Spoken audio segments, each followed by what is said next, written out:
गरिमा ऐसे परिवेश में पली बढ़ी थी जहाँ अनुशासित रहना अनिवार्य था। हर काम समय पर होना चाहिए। लड़कियों को किसी तरह की आज़ादी नहीं थी।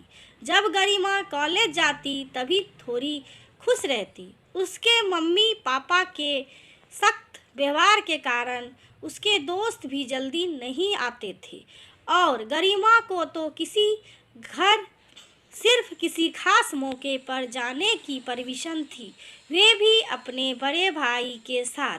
गरिमा के घर में टीवी तक नहीं थी। उसके मम्मी पापा का मानना था कि टीवी देखने से बच्चे बिगड़ जाएंगे। मनोरंजन के नाम पर एक रेडियो जिस पर बुआ जी का कब्जा था। फूफा जी के न रहने पर बुआ जी अब अपने भाई के साथ ही रहने लगी थी। वक्त गुजरा। गरिमा की पढ़ाई पूरी होने के बाद उसकी शादी मयंक से कर दी गई, जो पैसे से इंजीनियर था। उसका परिवार गरिमा के परिवार के बिल्कुल उल्टे और नए ख्यालों वाला था। ससुराल में पहले दिन गरिमा की नींद 8 बजे खुली, जो कि मायके में वह 5 बजे उठ जाती थी। वह बहुत डर गई। न जाने सास और मयंक क्या सोचेंगे मेरे बारे में। इसी उधेड़-बुन में जल्दी जल्दी तैयार हो रही थी, तभी गरिमा की सास उसके कमरे में आई और मम्मी जी, मुझे माफ़ कर दीजिए, मैं इतना लेट कभी नहीं उठती। आज ना जाने कैसे मैं इतनी लेट उठी, मुझे कुछ समझ नहीं आ रहा है। गरिमा सफाई देते हुए बोली, अरे बेटा, इतनी सफाई देने की ज़रूरत नहीं। हम सब भी 7 बजे उठते हैं और तुम्हें तो शादी की थकान भी थी। हम वीकेंड के दिन तो और आराम से उठते हैं, तो तुम्हें माफ़ी मांगने की ज़रूरत नहीं। इसे अपना मायका ही समझो। गरिमा सास की बातों से सोच में पड़ गई और मन में बुदबुदाते हुए कहा, काश मेरा मायका भी ससुराल जैसा होता। 1-2 दिन में सारे रिश्तेदार चले गए। दूसरे दिन रविवार था, तो सब अपने कमरे में सोए थे। आज गरिमा अपने नियत समय पर उठ गई थी। नाश्ते में नए इसी उधेड़-बुन में थी। सोची कि मम्मी जी से एक बार पूछ के नाश्ते में क्या बनाएं, लेकिन सब सोए थे, तो उसने पोहा बना लिया और सबके उठने का इंतज़ार करने लगी। 9 बजने वाले थे, तभी मम्मी जी बाहर आई। गुड मॉर्निंग गरिमा। गुड मॉर्निंग मम्मी जी। नाश्ते में मैंने पोहा बनाया है। फ्रेश होकर आ जाइए। क्या तुमने नाश्ता बना लिया? आज तो हम बाहर जाकर नाश्ता करते हैं। चलो, कोई बात नहीं, चलो तुम्हारा बनाया नाश्ता भी कर लेंगे और तुम्हें आज राम जी की हलवाई के दुकान का लजीज नाश्ता कराते हैं। लगता है आज भी तुम जल्दी उठ गई। कितनी बार कहा है बेटा, इसे अपना मायका समझो, ससुराल नहीं। गरिमा मम्मी जी की इन बातों से हैरान हो जाती है और सोचने लगती है, कैसे बताऊं कि मेरे मायके में इतने लेट कोई नहीं उठता। एक बार मैं लेट उठी तो बुआ जी ने कितना डांटा था, पर यहाँ तो कोई बंदिश ही नहीं है।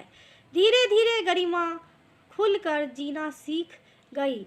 अब उसकी सारी हिचक चले गई।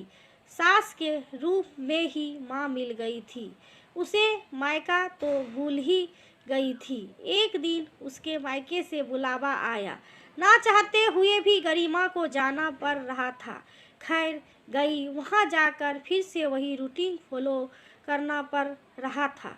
घर में बंद हो गई थी। उसका मन अपने ससुराल में ही लगा रहता था।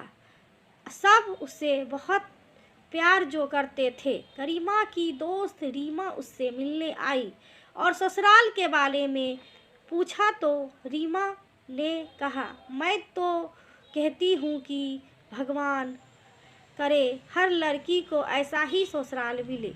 मेरे ससुराल में कोई बंदिश नहीं। मम्मी जी बिल्कुल मेरी दोस्त की तरह रहती है। ऐसा भी ससुराल होता है क्या?